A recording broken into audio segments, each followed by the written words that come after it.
حدیث نبی صلی اللہ علیہ وسلم حضرت ابن عمر رضی اللہ تعالی عنہ سے روایت ہے، ایک شخص نبی کریم صلی اللہ علیہ وسلم کی خدمت میں حاضر ہوا اور عرض کیا، اے اللہ کے رسول صلی اللہ علیہ وسلم، مجھ سے ایک بڑا گناہ سرزد ہو گیا ہے، کیا اس سے توبہ کی کوئی شکل ہے؟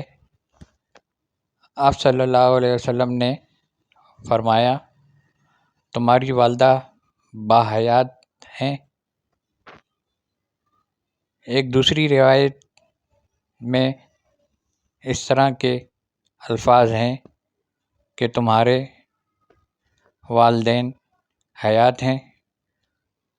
اس نے کہا، نہیں۔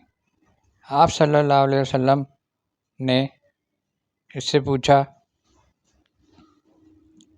تمہاری خالہ زندہ ہے؟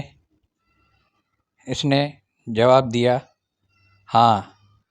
اس پر آپ صلی اللہ علیہ وسلم نے فرمایا، خالہ کے ساتھ اچھا برتاؤ کرو، اس سے تمہارے گناہ کا کفارہ ہو جائے گا۔